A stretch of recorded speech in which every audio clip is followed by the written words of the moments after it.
جب تک کہ تمہارا انتقال ہو جائے فَإِنْ أَتَاكَ الْمَوْتُ وَأَنْتَ كَذَلِكَ حَجَّتِ الْمَلَائِكَةُ قَبْرَكَ كَمَا تَحُجُّ النَّاسُ بَيْتَ اللَّهِ الْحَرَامِ۔ اے ابو ہریرہ، اگر قرآن پڑھتے پڑھاتے تمہارا انتقال ہو گیا تو تمہارے قبر کی زیارت کے لیے اتنے فرشتے اتریں گے جتنے لوگ خانہ کعبہ کی زیارت کے لیے جائیں گے۔ یہ کوئی معمولی چیز نہیں ہے۔ قرآن کریم ایک مقدس ترین کتاب ہے جو اللہ رب العزت نے اپنے آخری نبی سرکار دو عالم صلی اللہ تعالی علیہ وسلم پر نازل فرمایا، اور قرآن کریم نازل فرما کر اللہ رب العزت نے یہ اعلان فرما دیا کہ پچھلے نبیوں پر بھی کتابیں اتری تھی کسی زمانے میں۔ تورات کا نزول ہوا تھا، زبور کا نزول ہوا تھا، انجیل کا نزول ہوا تھا، لیکن وہ کتابیں اتری، نبیوں کی موجودگی میں وہ موجود رہی، اور نبی دنیا سے چلے گئے تو لوگوں نے ان کتابوں میں تحریف کر دی۔ یہ وہ قرآن ہے کہ جو ہم نے آپ کے اوپر اتارا ہے، اور اس میں اب کوئی تبدیلی نہیں کی جائے گی، اس میں اب کوئی تحریف نہیں کی جائے گی۔ اِنَّا نَحْنُ نَزَّلْنَا الذِّكْرَ وَإِنَّا لَهُ لَحَافِظُونَ۔ اللہ فرماتے ہیں ہم نے قرآن اتارا ہے اور ہم اس کی حفاظت کرنے والے ہیں، اور ان حفاظت کرنے والوں میں اللہ رب العزت نے حفاظت کا جو انتظام کروایا ہے اس دنیا میں، وہ کس طرح انتظام کروایا ہے کہ قرآن کے الفاظ کی حفاظت اس مکتب میں ہو رہی ہے، قرآن پڑھنے والے بچوں کے ذریعے سے ہو رہی ہے۔ معصوم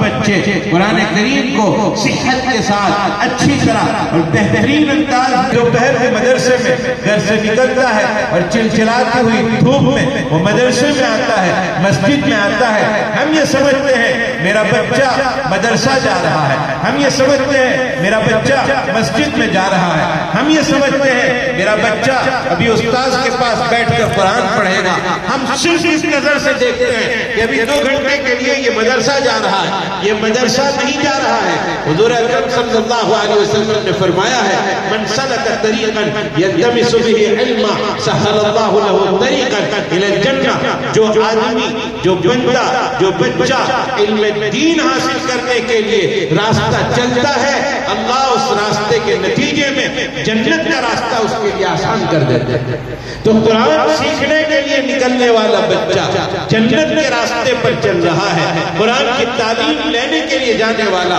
جنت کے راستے پر جا رہا ہے۔ اور میں رب کعبہ کی قسم کھا کر کہتا ہوں دنیا میں علوم بہت ہے، دنیا میں سیکھنے کی چیزیں بہت ہے، کوئی سائنس سیکھ رہا ہے اور کوئی لائر بن رہا ہے، کوئی ڈاکٹر بن رہا ہے، کوئی کیا بن رہا ہے اور کوئی کیا بن رہا ہے، لیکن رب کعبہ کی قسم کھا کر کہتا ہوں جو فضیلت قرآن کے سیکھنے پر ہے، اور جو قرآن کے سیکھنے پر اللہ کے نبی صلی اللہ علیہ وسلم کی طرف سے وعدے بیان کیے گئے ہیں، اللہ کی طرف سے وعدے بیان کیے گئے ہیں، وہ کسی اور چیز پر نہیں ہے۔ حضور اکرم صلی اللہ علیہ وسلم کی حدیث سیدنا عثمان بن عفان رضی اللہ تعالیٰ عنہ بیان کرتے ہیں، حضور نے فرمایا ہے خیرکم من تعلم القرآن وعلمہ۔ بہترین آدمی ہے وہ جو قرآن سیکھتا ہو اور قرآن لوگوں کو سکھاتا ہو۔ لوگوں میں سب سے بہتر آدمی وہ ہے جو خود قرآن سیکھے اور دوسروں کو قرآن سکھائے۔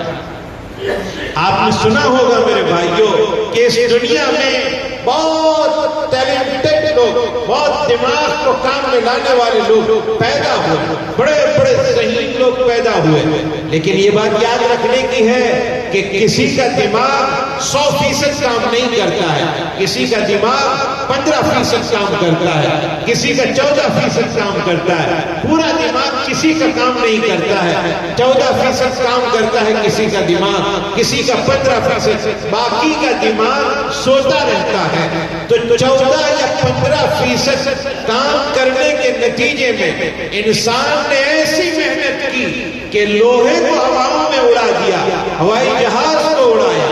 اور کسی نے سمندر میں سبمرینیں دوڑا دی، اور کسی نے مختلف قسم کے جو ہے وہ سیارات اور گاڑیوں کا وجود دیا۔ بڑی سے بڑی بہتر سے بہتر کار وجود میں آ گئی، بڑے سے بڑا نظام وجود میں آ گیا، بڑے بڑے کام کیے ہیں دماغ کو کام میں لا کر۔ لیکن ایک میرا چھوٹا سا بچہ، 4 سال کا بچہ یا 5 سال کا بچہ مکتب میں جب حاضر ہوتا ہے اور ایک استاذ کے پاس بیٹھتا ہے اور بیٹھ کر وہ اپنی توتلی زبان سے بسم اللہ الرحمن الرحیم سیکھتا ہے، جس کا دماغ 2 ہوگا ایک وہ آدمی جس نے 15% دماغ کام کرنے کے نتیجے میں ہوائی جہاز اڑایا لیکن اللہ کو نہیں پہچانا، بسم اللہ الرحمن الرحیم کو نہیں سیکھا۔ ایک چھوٹا سا بچہ جس کا دماغ ذرا سا کام کر رہا ہے اور وہ اپنے ذرا سے دماغ کے نتیجے میں بسم اللہ الرحمن الرحیم کو اگر سیکھ لیتا ہے تو اللہ کی قسم کھا کر کہتا ہوں یہ دماغ جس بچے کے دماغ نے بسم اللہ سیکھا وہ اس دماغ سے بہت زیادہ اعلیٰ وعرفہ اور بہت بلند مقام والا ہے جس نے 15% کام کرنے کے نتیجے میں آسمانوں میں ہوائی جہاز تو اڑائے لیکن اللہ کو رحمان اور رحیم کہنا نہیں سیکھا۔ یہ بہت بڑا کام ہے مکتب کا سلسلہ۔ یہی وجہ ہے کہ شیخ الہند رحمۃ اللہ علیہ جب مالٹا کی جیل میں قید تھے اور قیدی سے آزاد ہو کر جب ہندوستان آئے تھے اور انہوں نے جو تعلیم اور جو سبق دیا ہے اس امت کو اور اس امت کے لوگوں کو کہ لوگوں میں مالٹا کی جیل میں رہ کر آیا ہوں، جیل کی کالی کوٹری میں رہ کر آیا ہوں جہاں میرے لیے مسائل تھے، جہاں میرے لیے پریشانیاں تھی، لیکن اس بند کوٹری میں بیٹھ کر میں نے بہت گہرائی سے سوچا تو دو باتیں میرے ذہن میں آئی ہیں اور ان دو باتوں میں سے ایک بات حضرت شیخ الہند رحمۃ اللہ علیہ نے فرمایا میرے دماغ میں اللہ نے یہ بات ڈالی ہے کہ ایمان اگر بچانا ہو تو اس امت میں مکتب کا سلسلہ قائم کرنا پڑے گا، جگہ جگہ مکتب کا سلسلہ قائم کرنا پڑے گا۔ آج بہت سی جگہوں پر یہ ہو رہا ہے کہ بچیاں مرتد ہو رہی ہیں، بہت سی جگہوں پر یہ ہو رہا ہے کہ غیر مسلم لڑکوں کے ساتھ لڑکیاں جا رہی ہیں اور ہندوانہ رسم و رواج کے مطابق وہ اپنی زندگی گزارنے کے لیے ان کے ساتھ بندھن باندھ رہی ہے۔ یہ کیوں ہو رہا ہے؟ یہ اس لیے ہو رہا ہے کہ ہم نے ان بچیوں کو، ہم نے ماں باپ نے، ہمارے معاشرے نے، ہماری سوسائٹی نے، ہمارے نظام نے ان بچیوں کو مکتب کی تعلیم نہیں دی تھی، بچپن میں انہیں سکھایا نہیں تھا کہ قرآن کیا ہوتا ہے، بچپن میں انہیں بتلایا نہیں تھا کہ اللہ کون ہے، بچپن میں انہیں بتلایا نہیں تھا کہ پردے میں کتنی حفاظت ہوتی ہے اور کتنا اچھا نظام ہے۔ اصل میں بچپن میں ان بچیوں کے سامنے اسلام نہیں آیا تھا، نتیجہ یہ نکلا کہ بڑے ہونے کے بعد چونکہ وہ اسلام کو پہچانتی نہیں تھی، باہر کا جب سوشل میڈیا کا نظام اس نے دیکھا، واٹس ایپ دیکھا، فیس بک دیکھا، ٹویٹر دیکھا، ٹی وی کا نظام دیکھا تو اسے یہ لگا کہ یہ تو بڑی آزادی کی زندگی ہے۔ چونکہ اس کو اسلام کا پتہ نہیں تھا تو اس نے سامنے والی چیز کو ایک آزاد چیز سمجھا اور اس آزاد چیز میں وہ چلے جانے کو اس نے اپنی کامیابی سمجھی۔ میرے بھائیوں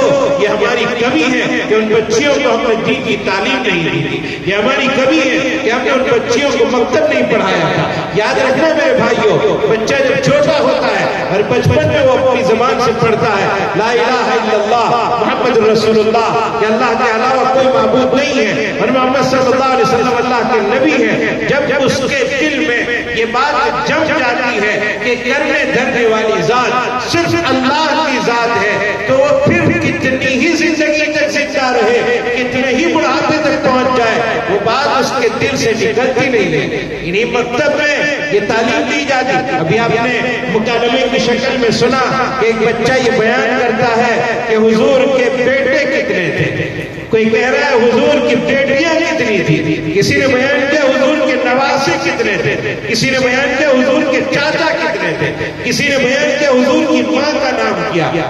ماں کے والد کا نام کیا، نانی کا نام کیا، دادا کا نام کیا۔ یہ ساری چیزیں جب مکتب میں ایک بچہ سیکھتا ہے